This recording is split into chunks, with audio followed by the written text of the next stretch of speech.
ازيكم يا شباب عاملين ايه؟ معاكم مستر ابراهيم اكرم من قناه معهد الثلاثاء. احنا هنشرح النهارده درس المتسلسلات الحسابيه تانية ثانوي، وان شاء الله هو في ناس كتير علقت على موضوع السبوره والخط الصغير وكده. هي المشكله بس ان السبوره صغيره عشان احنا لسه في الاول، فان شاء الله لما القناه تكبر وكده فاحنا هنكبر السبوره وكده ونكبر مع بعض ان شاء الله. فيلا بينا نبتدي.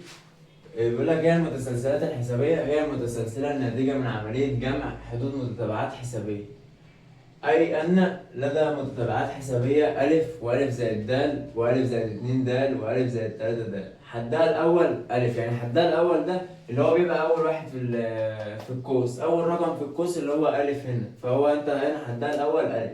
وأساسها د، أساسها د دي أنت بتحسبها على حسب أنت بتزود قد إيه، يعني هي مثلا 2 4 6 فأنت بتزود 2 فيبقى هنا أساسها ده بيبقى 2 اللي هو الدال عامة. وحدها العام ح ن بيساوي، ده قانون بيقول لك ان أ زائد افتح قوس ن ناقص واحد في الدال تسمى المتسلسلة أ زائد د أ زائد 2 د أ زائد 3 د متسلسلة حسابية، ويكون مجموع النون حد من حدود المتتابعة الحسابية بتبقى السيجما ن على ر بتساوي واحد افتح قوس أ زائد افتح قوس ر ناقص واحد د. فهو معانا هنا مثال بيقول لك اوجد قيمة 1 زائد 5 زائد 9 زائد 13 زائد 37، والحل هنا حدها الأول. أنت عايز تقول حدها الأول زي ما احنا خدنا فوق، حدها الأول بيبقى في أول مجموعة اللي هو إيه؟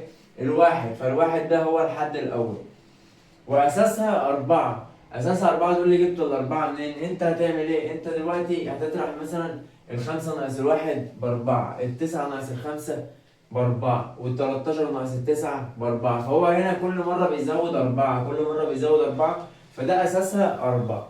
فبيقول لك الحد العام للمتتابعة، احنا معانا الحد العام للمتتابعة ح ن بيساوي القانون اللي احنا لسه واخدينه اللي هو بيقول أ زائد افتح قوس ن ناقص واحد في الدال، فاحنا معانا الألف بواحد زائد النون ناقص واحد زي ما هي عشان ما معناش النون في الدال اللي هي بأربعة، هتبقى واحد زائد 4 ن ناقص 4، فاحنا اصل احنا هنا ايه؟ بنضرب، يعني انت هنا ضربنا الأربعة هنضرب الأربعة في النون وفي الواحد، فهي طلعت واحد زائد 4 ن ناقص الأربعة. هنشيل هنعمل بقى نجمع الواحد زائد سالب 4 يطلع 4 ن ناقص 3.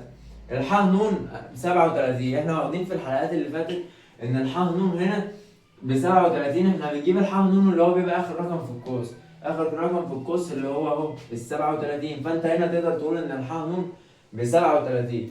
وهنا يبقى انت معانا ال 4 ن ناقص 3 بتساوي 37، هتطلع التلاتة بره هتبقى ب 40، هتبقى النون ب 10. فهو مديك قال لك انك تكتب السيجما، هنا انت هتعوض بقى، يعني انت هو مديك ن والر بتساوي 1، فانت ما جبنا النون ب 10 فهتبقى سيجما 10 ر بتساوي 1 4 ر ناقص 3.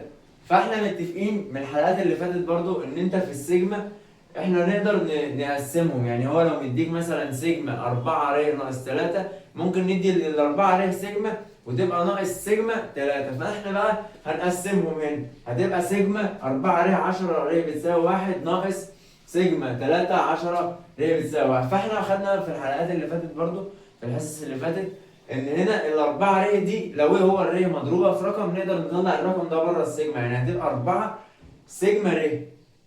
تمام؟ فانت وناقص السيجما 3، السيجما 3 احنا متفقين من الحصص اللي فاتت ان التلاتة لو هي السيجما جنبها رقم من غير رموز فالرقم ده بيتضرب في النون، فهو هتساوي 3 في 10 اللي هي ايه؟ 3 في 10 ب 30.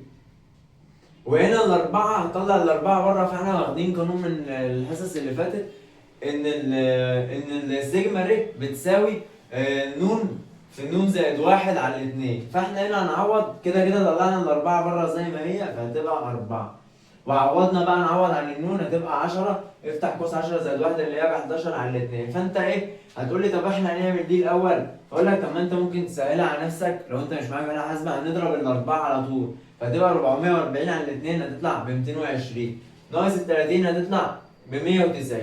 ما هنخش بقى على الجزئيه اللي بعدها مجموعه المتتابعات الحسابيه. واحد، مجموعه المتتابعات الحسابيه حدها الاول أ وحدها الاخير لام وعدد حدودها ن، يبقى الح ن بتساوي ن على الاثنين الف زائد لام. ده قانون لازم تبقى حافظه، عشان هيجيلك امثله ويجيلك اسئله عليه. فهو مديك القانون ده يسهل لك الدنيا، يعني هو بيديك القوانين دي يسهل لك بدل ما تحلها بالطريقه اللي فوق دي، فالقانون ده يقدر يسهل لك الدنيا. فاحنا هنا القانون بيقول ان النون على الاثنين الف زائد لام. وهنخش هنا بيقول لك على القانون الثاني، بيقول لك مجموع النون حد الاول من المتتابعات حسابيه، حدها الاول الف واساسها د، وهو والجيم نون بتساوي نون على الاثنين. هتقول لي ايه الفرق ما بين ده وما بين ده؟ هقول لك الفرق هنا ان انت قلت النون على الاثنين الف زائد اللام، فانت هنا هتقول لي طب ما هو هنا طالب مجموع متتابعات حسابيه، انما تحت كاتب مجموع نون حد، يعني عدد محدد من الحدود، عدد محدد من الحدود في الحد الاول ما متتابعات حسابيه، فهتبقى النون على الاثنين في 2 الف زائد نون ناقص واحد في الدال.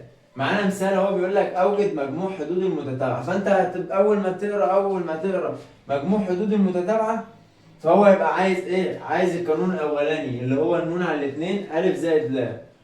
الحسابيه التي حدها الاول بثلاثه، يبقى احنا معانا الالف بثلاثه وحدها الاخير في 21 وحدها وعدد حدودها 10، عدد حدودها دي بتبقى النون، وحدها الاخير ده بيبقى اللام. فاحنا اهو كاتبين تحت الف بتساوي 3، لام بتساوي 21 والنون بواحد. يبقى احنا هنا هنجيب الحاء نون بتساوي، فاحنا متفقين ان القانون بيقول نون على الاثنين الف زائد لام، فالنون على الاثنين هنا هتبقى 10، هنعوض عن النون اللي هي ب 10 على الاثنين، افتح قوس 3 زائد 21 هتبقى 5 في 24 ب 120. خش على المثال الثاني في المتسلسله الحسابيه، 24 زائد 21 زائد 18 زائد نقط، اوجد مجموع 8 حدود الاولى. فهو شفت هو هنا قال لك مجموع 8 حدود الاولى، زي ما انا قلت لك هنا ان هو مجموع النون حد اول، يعني هو عايز عدد محدد من الحدود، يعني هو عايز هنا اهو 8 حدود، فده هنعوض بالقانون الثاني. فهنا هنقول اول حاجه احنا معانا متفقين ان انت الالف اول رقم، الفنا هنا اول رقم اللي هي ب 24 والدال ب 21 ناقص ب 21 ناقص 24. فانت هنا هتقول لي ليه طرحنا؟ ما احنا متفقين زي ما اتعاملنا فوق، احنا طرحنا الرقمين من بعض عشان نجيب الدال اللي هو انت بتزود قد ايه او بتنقص قد ايه. فانت هنا 21 ناقص 24 بسالب 3 والنون 8. هتقول لي طب انت جبت ال8 منين؟ ما هو اصلا مدالك في السؤال، يعني هو قال لك هنا مجموعهم 8 حدود، يعني 8 يعني النون ب8. هتقول هنا الحاء نون بتساوي القانون الثاني اللي هو بيقول لك النون على الاثنين افتح قوس 2 الف زائد نون ناقص واحد 2 اقفل القوس. فهنا الحاء 8 بتساوي 8 على الاثنين. هتقول لي احنا هنبتدي نعوض بقى، فانت معانا النون ب8 يبقى 8 على الاثنين في 2 في 24 زائد السبعة في 30 بتساوي 4، افتح قوس 48 ناقص 21 هتطلع ب 108. هنخش هنا بقى معانا شوية ملاحظات، يعني الملاحظات دي برضو بتبقى قوانين، يعني قوانين مع القوانين اللي احنا لسه واخدينهم دي بتدي مسائل تانية، ممكن يديك قانون ممكن يسهل لك مسألة كده زي ما احنا خدنا في الحصص اللي فاتت. فاحنا هنا بيقول لك لإيجاد مجموع الحاء نون يلزم معرفة عدد الحدود نون، وإن لم تكن معلومة نوجدها من القانون لام بتساوي ألف زائد النون ناقص واحد ده. فهو بيقول لك هنا في الملحوظة دي، هو بيقول لك أنت عشان لازم تجيب الحاء نون لازم تبقى معاك عدد الحدود اللي هو النون، ما هو اللي احنا النون اللي احنا بنجيبها دي بنجيبها من عدد الحدود عشان القانون يكمل. فأنت هنا لو ما جبتهاش، فهو هنا لو مش معاك فانت مش هتبقى عارف، فهو بيقول لك هو ممكن تجيبها، يعني ممكن نوجدها من القانون اللي هو اللام بتساوي الف زائد نون ناقص واحد ده. هتقول لي طب انت كده هتوجد ايه؟ ما انت كده هتوجد النون، يعني احنا معانا مثال اهو بيقول لك اوجد المجموع حدود المتتابعه الحسابيه 13 22 31 139. معانا الالف اول رقم ب 13، معانا الدال بكام؟ هتبقى 22 ناقص ال 13 اللي هي بالتسعة، واللام ب 139 زي ما عملنا هنا، قلنا اللام اخر رقم، اللام هنا اخر رقم عندك 139، فانت عندك اللام هنا ب 139. فانت هتقول لي طب احنا كده عملنا ايه؟ ما احنا قلنا لازم نجيب النون عشان نعرف نجيب الحاء نون، هنجيب النون هنا نعوض في القانون اللي هو قالك عليه ان هو الالف زائد نون ناقص واحد في ده. هتبقى هنعوض عن اللام ب 139 اللي احنا جبناها، والالف بال 13 زائد نون ناقص واحد زي ما هي عشان احنا مش عارفين النون في التسعة، هتطلع النون ب 15. نقدر بقى دلوقتي ايه نعوض في القانون. هتقولي طب انت هتعوض في القانون الاولاني ولا التاني؟ ما احنا متفقين اللي هو بيقول لك اوجد حدود المتتابعه الحسابيه، ده قانون اولاني. اوجد ايه حدود المتتابعه الحسابيه، ده دايما القانون الاولاني. فهو هنا القانون الاولاني اللي بيقول نون على الاثنين الف زائد لام، فانت هنا هو ايه معاك النون ب 15 يبقى الحاء 15 تبقى 15 على الاثنين الف زائد لام 13 زائد 139 هتطلع ب 1140. معانا الملحوظة التانية بيقول لك لإيجاد مجموع ابتداء من حدين نوجد قيمة هذا الحد ونعوض عنه بدلا من ألف في القانون. بيقول لك أوجد القانون أوجد مجموع 15 حد من الأول في المتتابعة 5 نون ناقص 3. فاحنا هنا هنقول الحاء نون بتساوي 5 نون ناقص 3. هتقول لي أساسها إيه؟ هقول لك أساسها الخمسة عشان هو حاطط لك هنا 5 نون ناقص 3. فأنت هنا أساس 5. هنجيب الألف بتساوي حاء واحد. عشان هتقول لي ليه قلنا حاء واحد؟ عشان دي الحد الأول. ما هو دي المسألة دي من الحد الأول. فأنت هو طلب منك هنا عايزين الألف وأنت معاك الحد الأول، يعني هتعوض عن النون بواحد. فأنت هتقول إن الألف بتساوي حاء واحد بتساوي 5 في 1 ناقص 3 اللي هي ب2. الجيم بتساوي ده القانون بقى. طب هتقول لي احنا هنا هنعوض بالقانون التاني ولا الاولاني؟ هقول لك هنا بالتاني. هتقول لي طب عرفت منين؟ هقول لك عرفت ان هو بيقول لك مجموع 15 حد الاول. 15 حد الاول، فانت هنا معاك 15 حد الاول، يعني هو محدد لك. هو زي ما هو هنا قايل لك نون للحد الاول زي ما هو هنا محدد لك. فهو هنا حدد لك ان هما 15، فاحنا معانا النون ب 15. هتبقى هنا 15 على الاثنين، افتح القوس 2 في 3 زائد 14 في 5 هتطلع ب 555. نخش على الملحوظة الثالثة. بيقول لك الجيم 10 ناقص الجيم 9 بتساوي حاء 10، والحاء 13 ناقص الحاء 12 بتساوي حاء 13. هكذا أي أن الحاء نون ناقص الحاء نون ناقص واحد بتساوي حاء نون لكل نون اكبر من واحد. يعني هو بيقول لك ان الملحوظه دي بتبقى لما النون تبقى اكبر من الواحد. هتقول لي طب احنا ما فهمتش الملحوظه. ما هو الملحوظه هنا بيفهمك ان انت مثلا معاك حد العاشر مثلا ناقص ايه بيساوي حاء 10 ناقص حاء 9. فهو بيقول لك ان انت ممكن تقول ان الحد العاشر ده بيساوي الحد 10 ناقص الحد 9.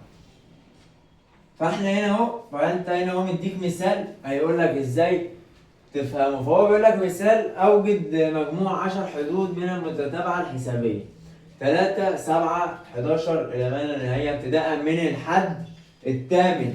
وقال لك ابتداء من الحد الثامن، فانت هنا هو محدد لك ان هو من الحد الثامن، فانت كتبت هنا حاء 8.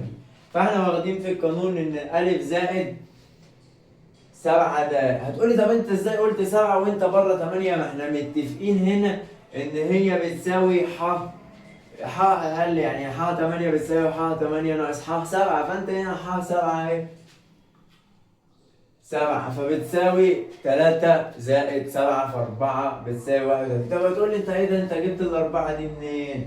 اقول لك ما احنا متفقين بقى ان الدال دي اساسها ايه؟ ان احنا بنشوف انت بتزود قد ايه بتنقص قد ايه.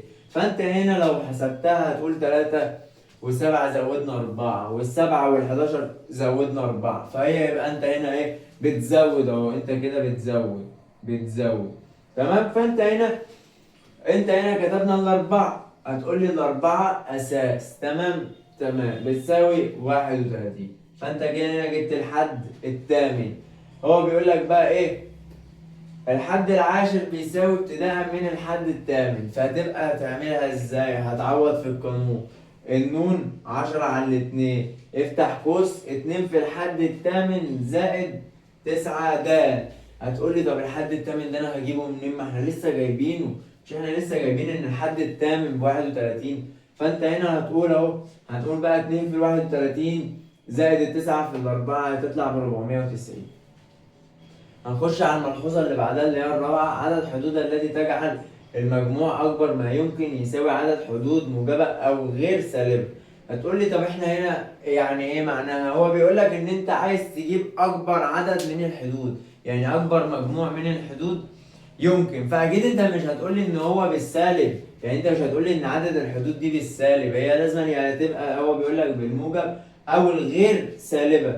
هو بيأكد هنا عليك اهو انها غير سالبه، يعني هي احتمال كبير موجبه غير سالبه. اصل انت مش هتقول لي انت عايز اكبر مجموع مما يمكن من الحدود، فانت هتقول لي اكبر مجموع مما يمكن، فانت لو حطيت سالب، طب احسبها كده في دماغك انك حطيت سالب هتجيب اكبر مجموع مما يمكن ازاي.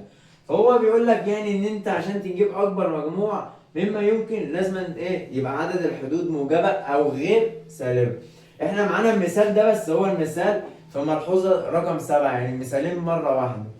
وهنخش على الملحوظه رقم 5، بيقول لك عدد الحدود التي تجعل المجموع اصغر ما يمكن تساوي عدد الحدود السالبه او الغير موجبه. فده طبيعي، ده طبيعي، يعني ان انت هنا هو قال لك هنا اهو ان انت عشان تجيب اصغر عدد ما يمكن لازم أن تكون سالبه او غير موجبه. هتقول لي طب هي سالبه او غير موجبه؟ طب ما انت هنا اهو قلت عشان تجيب اكبر عدد لازم أن يبقى اعداد موجبه. فانت هنا عشان تجيب اصغر عدد هتبقى اعداد سالبه. ما انت ما تقوليش برضو ان انت تحط اعداد موجبه في الحدود وعايز تجيب اصغر عدد، فانت هتجيب اصغر عدد ما يمكن دي ازاي؟ فاصغر عدد من ما يمكن احنا واخدينها من اول ما ابتدينا رياضه ان السالب يديك ايه؟ اعداد قليله. فانت هنا قال لك اهو السالب او الغير موجب. برضو المثال ده هيبقى مع رقم 6 عشان هما ملحوظه ضم ملحوظتين مع بعض. هنا اهو 6 بيقول لك لايجاد عدد الحدود التي تجعل المجموعه موجبه نضع ح ن اكبر من الصفر. فانت برضو يعني انت هتقول لي طب انت ازاي جمعت ده مع ده؟ طب ما هياها. فانت لو حسبتها ان هو قال لك هنا ان اوجد قال لك هنا اهو عدد حدود تجعل المجموع اكبر ما يمكن، فالعدد الحدود لازم تبقى موجبه. هو بيقول لك هنا لايجاد العدد الحدود التي تجعل المجموع موجبه نضع ايه؟ ان الح ن اكبر من الصفر، وهنا قايل لك انها لازم تبقى اكبر من الصفر اللي هي في الاعداد الموجبه مش في السالبه. فهي يعني يعتبر هي بس في اختلاف بس. هنا بيقول لك مثال اهو، اوجد اكبر مجموعه للمتتابعات الحسابيه 45 41 37 نقط. اكبر مجموعه المتتابعات بتساوي مجموع الحد الموجب فقط. هتقول لي طب ايه اللي انت قلته ده؟ طب ما هو احنا لسه واخدينها في الملحوظه هنا اهو. هو قال لك هنا ان انت عشان تجيب اكبر مجموع لازم أن تبقى موجبه. فهو قال لك هنا ان اكبر مجموع المتتابعات لازم أن تبقى موجبه. هيقول بقى ان الح ن اكبر من الصفر. فهنا هنعوض بقى، نقول الالف زائد ن ناقص واحد في الدال اكبر من الصفر. عوض هنا، احنا معانا الالف بكام؟ ب 45. معناش النون، معانا الدال بسالب 4. هتقول لي جبتها منين السالب 4؟ هقول لك برضو ان احنا زي ما متفقين من اول الحصه ان انت هنا يا بتشوف بتزود قد ايه بتطرح قد ايه. فانت لو حسبتها 45 41 فانت كده بتنقص. نقصت قد ايه؟ 4. نقصت هنا كام؟ 4. فهو انت هنا بتنقص. يبقى احنا معانا الدال بسالب 4 اكبر من الصفر، تبقى 45 ناقص 4 ن اكبر من الصفر. تبقى هنا 49 ناقص 4 ن اكبر من الصفر. هتودي 49 عكس الاشاره، هتبقى 4 ن اصغر من 49. هتقولي طب ازاي خليناها اصغر؟ طب ما هو انت بتقول ان هنا هتبقى 9 وهتبقى سالب 4 ن اكبر من 49. فاحنا بدل ما نقول انها سالب 4 ن هتعكس اشاره وتطير السالب. فانت هنا عكست الاشاره تبقى 4 ن اصغر من 49. فانت هنا النون اصغر من ربع اللي هي هتساوي النون بتساوي 12. يبقى هنا عدد الحدود الموجبه 12 حد. اكبر مجموعه للمتتابعات، اكبر مجموعه للمتتابعات دي هنجيبها بالقانون اللي هو ح 12 بتساوي 12 على 2 افتح قوس 2 في 45 زائد ال 11 في السالب 4 هتطلع ب 276. ده القانون اللي احنا حلينا بيه. ده خليك فاكر ان ده القانون الثاني. تمام. نخش على المثال السابع. لإيجاد عدد الحدود التي تجعل المجموعة سالبة نضع ح ن أصغر من الصفر. فهي برضو انت لو هتقولي طب انت هنا ازاي قلت انها 5 في 5 هي هنا في قصدي في 4، فهنا في 5 هتبقى هي 7. هتقولي عملتها ازاي؟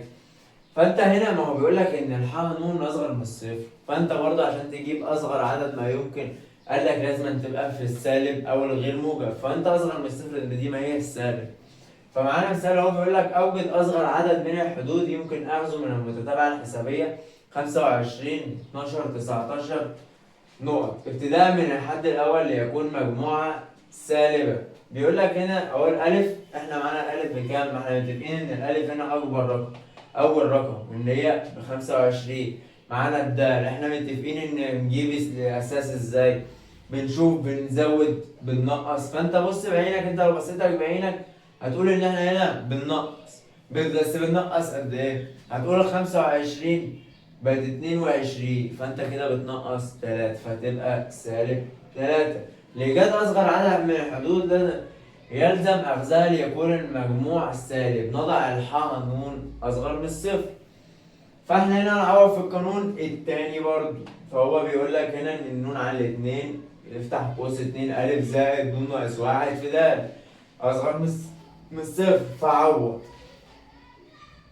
هتبقى 2 في 25 زائد ن ناقص 1 في السالب 3 أصغر من الصفر، هتبقى 5 ناقص 3 ن زائد 3 أصغر من الصفر. هتبقى هنا 53 ناقص 3 ن أصغر من الصفر، فهنا النون أكبر من ال 17. فأنت هتقولي إزاي برضو هنا خليناها أكبر من؟ طب ما احنا قلنا لو في سالب هنا بتعكس إشارة وطير سالب، فهنا هيبقى سالب 3 ن أصغر من ال 53. فاحنا عشان نطير هنا السالب فهتبقى إيه؟ هتبقى أكبر من، فهتبقى النون أكبر من 2 على 3 في ال 17. هنا بيقول لك ال3 ن أصغر من 53، يبقى هنا النون ب 18. طب هتقول لي طب أنت هنا هتختار إيه؟ ما أنت أكيد هتختار دي. هتقول لي ليه اخترنا دي؟ ما أنت احسبها كده إنك لو لقيت 17 في 2 على 3 ده عملية ضرب أصلا، فدي هتديك رقم أكبر من 18، فال 18 أصغر رقم، فهي ال 18 هتبقى أصغر عدد ما يمكن. خش هنا على الملحوظة الثامنة والأخيرة. بيقول لك مجموع عدد النون حد من المتتابعة الحسابية هو دالة من الدرجة الثانية في النون. معانا مثال بيقول لك لدينا متتابعة حسابية حدها الأول 4 وأساسها 3. أوجد القانون الجيم نون لدى الأول 8 حدا منها وأثبت أن الدالة من الدرجة الثانية. معانا الحل هنا بيقول لك إن الح ن بتساوي، هنعوض في القانون التاني برضه.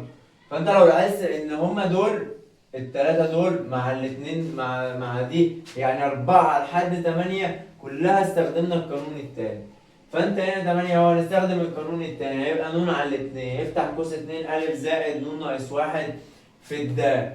فانت هنا هتعوض، هتبقى النون على الاتنين افتح قوس 8 زائد 3 ن ناقص 3 اقفل الكوع. هنقول هنا ان الح ن بتساوي ن على الاتنين في 3 ن زائد ن على الاتنين في 5، تبقى الح ن بتساوي 1.5 ن زائد 2.5 ن. فبيقول لك هنا انت ازاي بقى تثبت انها ايه من الدرجة التانية؟ هنقول لك نلاحظ ان اكبر اس متغير اللي هو ان هو 2، هذا يعني ان الدالة من الدرجة التانية، فهو هنا اهو قال لك ان المتغير ب2 تبقى هي من الدرجة التانية. وكده تكون خلصت الحصة، وان شاء الله نشوفكم في الحصة الجاية ان شاء الله. متنساش تعمل لايك واشتراك وتفعل زر الجرس. طبعا ما تنساش ان حل الدرس ده هينزل على التليجرام، هسيب لك اللينك بتاعه في الوصف. ويلا سلام.